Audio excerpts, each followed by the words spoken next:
Hi, and welcome back to my channel. My name is Lauren Schwartzbard, the film student extraordinaire. It's been a hot minute since I did a little singing there. And today I am stoked to finally be going in depth about my senior thesis film, where we're at right now, what we need to accomplish, and all the stuff that's been going down, which is why I've been so busy, and part of the reason why I've been so stressed out. So without further ado, let's dive right on in. Or as I should say, let's take the train.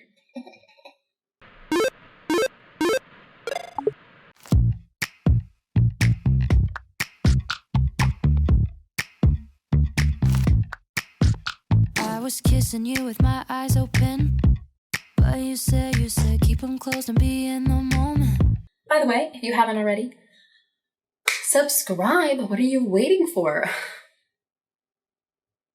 All right, well, there was your moment. You can also give this video a like and comment below as you're watching if you have any comments you want to share. For a little background, in case you're new, obviously, I said I'm a film student. I'm currently a senior. I go to Temple University. I am in the Film and Media Arts program, and I'm in the directing concentration, which means that junior year, we did a little prep work and did a kind of mini project, our junior thesis film. That was a paid connection and is on my channel. I will try to leave a card up there somewhere if I remember to do that. And then in January, in Screenwriting 2, I started writing a new script called The Train Right Away. I didn't like the title so much at the time, but that is now the title of the film. It has grown on me. And I worked on that during the semester. I did a little work over the summer. I did more workshopping of it this fall. And it is the film that I'm going to be making for my senior project, which is wild. We're not shooting until January, but that gives us no time at all, honestly. And we have been working. How the Temple Film Program works, if you're in the concentrations, the masterclass program, is you kind of do a little pitch for each other, and then we got matched up / picked our favorites and who you wanted to work with a producer, an editor, and a cinematographer. So that way you have people from different specialties working together on a project, so you're not like doing everything yourself and being totally overwhelmed. Additionally, in the real world, in some ways you'll make all your own stuff, but not often and not on like bigger sets, maybe very tiny indie films, maybe a documentary project. Like for YouTube videos, which are not at all the same thing, like I technically, I guess, direct, edit, produce, shoot all my own stuff. But for a film, it's a very different thing, and you really need help. I did a ton of my own stuff for my junior film. I only had a cinematographer, and I did have an assistant editor, but I did all the other stuff. Of course, there's a helicopter flying overhead right now. I'm just watching it go. And that was insane. I cannot do that again. And I honestly didn't even have the choice to do that again because of how the program runs. So it trained right away. Development ended probably like mid-September because that's when we had to really get the script pretty much done. So we're still totally tweaking the script all the time, but at a certain point you have to start figuring out the budget, looking at your locations, figuring out who you need to be casting, and you need to start doing these things obviously in advance. So we already started doing that starting in September, and that was when we moved into our pre-production phase, which we are still currently in. The big part of pre-production is obviously preparing for production or principal photography, which is happening in January. In order to do that, you might think the basics are, well, you need to have actors and you need to have a spot to film. Duh. Now, of course, we only have some of our actors and we don't have our location locked yet, which is really stressful. If you know anyone in the greater Philly area who owns a diner that's at least semi-retro and is interested in, working at some sort of deal for filming, let me know, because we're looking for a diner. And then we are, as I said, we're casting. We also have to figure out our whole crew because we need more than just the 4 of us. Our editor is going to act as our DIT, but we also need, I found an AD, we have a production designer, a camera department, we need a grip gaffer person, sound recordist, production assistants, we'll need a COVID compliance officer. We need a ton of people on set and we have to figure out who those people are going to be.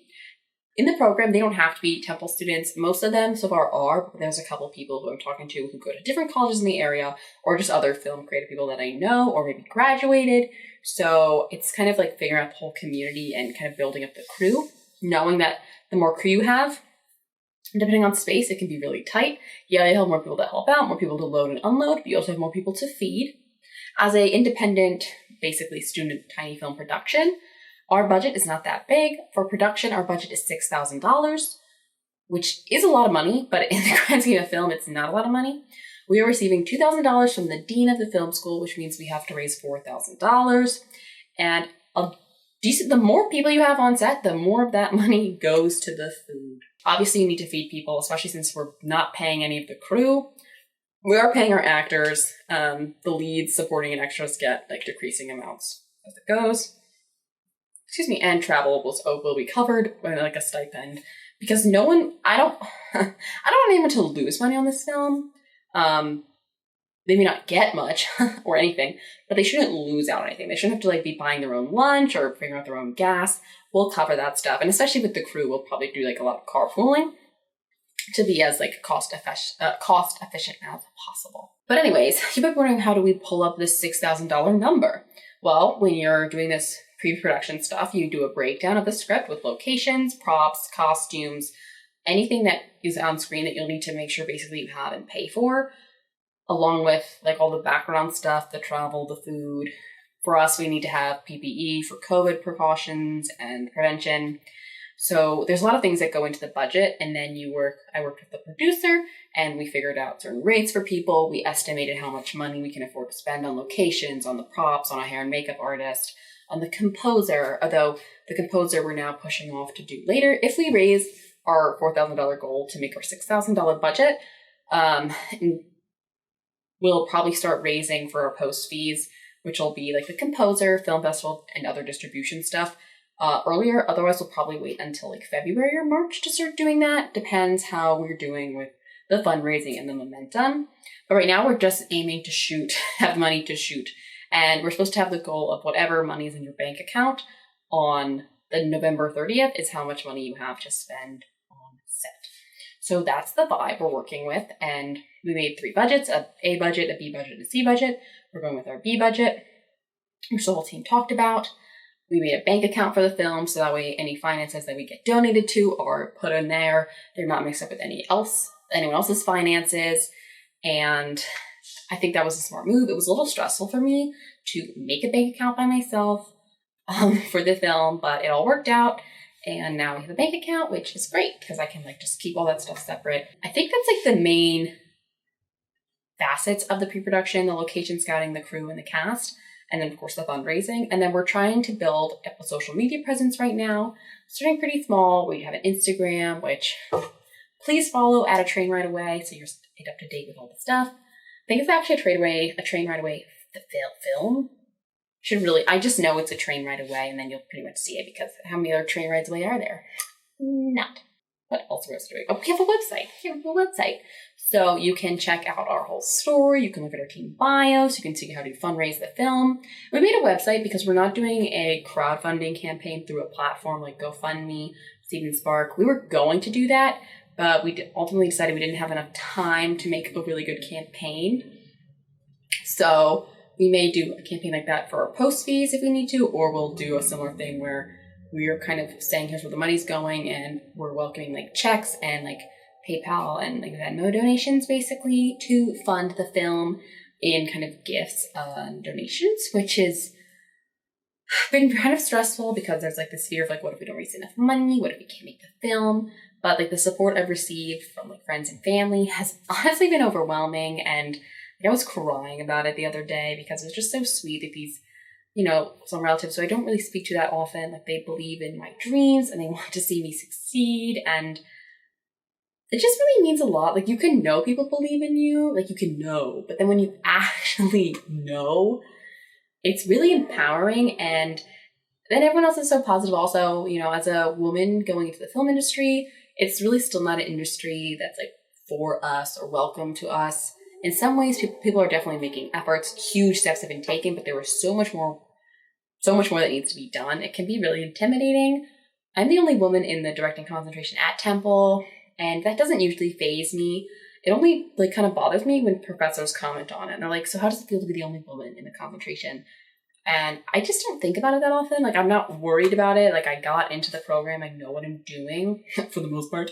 But it can be kind of crazy. Oh, I totally forgot. Part of the production is also the previsualization documents. So I'm working with my director of photography or my DP or cinematographer, the same person, to come up with a shot list. Then we'll storyboard a couple things, do some floor plans. A floor plan shows like kind of where the actors will be from like a bird's eye view. And then it'll also show where cameras are going to be, lighting, maybe if there's like a doorway or a window, you kind of want to put that in there as well. So all that stuff is we're kind of working on. It's a little tricky to do a floor plan right now that's going to be super accurate because we don't have our location locked yet, but we are doing our best. The shot list and the storyboard are a little easier to do without the specific location because we'll try to create that vision wherever we go. I hope you didn't just hear those motorcycles going like, whew. But if you did, I am sorry about that. There's nothing I can do. And then additionally, the final thing I guess we're doing that revolves around casting and crew is we're starting to make these documents for legal purposes, release forms, contracts, just so everyone's kind of covered. We also are working with the university to have insurance for our films, which is super important to have for our locations, and then equipment, which we can get through the school. So my DP put together an equipment list that I looked at. It's really his expertise, just like he wouldn't be like, talking to me about directing actor techniques as much. Like we can talk about these things with each other, but I pretty much totally trust him and what camera equipment he wants and what lighting stuff he wants because I've seen his work before. I've worked with him before and he's great. So he's really been taking care of that. I just kind of had to be like, yep. And then we've been having weekly crew meetings.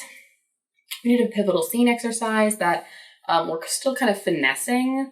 So as soon as that's ready to go, I would love to share that with you all, and I definitely will.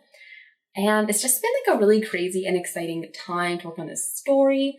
I don't want to give too many spoilers, but if you're just like dying to know what the film is about, the film is about a young woman named Jordan. She is, I'm thinking like mid to late 20s. It's kind of the mid-age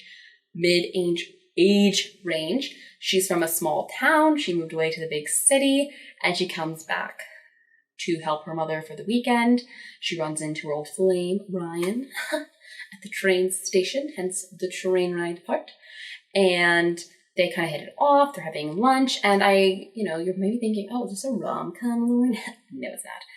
His new girlfriend arrives on the scene, and it's not about to become all like 2 against 1 in the sense that, eventually she's going to win over Ryan and it become like opposite 2 against 1. No. I will put a little bit of a trigger warning right now. Because I'm going to be talking about abusive situations. And basically you just kind of find out without saying too much, because I wanted to watch the movie, that there was a very painful situation that happened with Jordan and why she had to leave. And it'll be up to you to watch the movie to figure out how the situation comes about, what it was, and what happens with these 3 people. That was me looking at you, making sure you decide to watch this film later when it comes out, which will be in May of 2022. For a private screening, and then later in the summer for everybody else. We are going to shoot in January, then we'll be editing. We're going to have our senior showcase May, and then we can start submitting to film festivals pretty much, and hopefully we'll do a bit of a festival circuit, a bit of a festival run.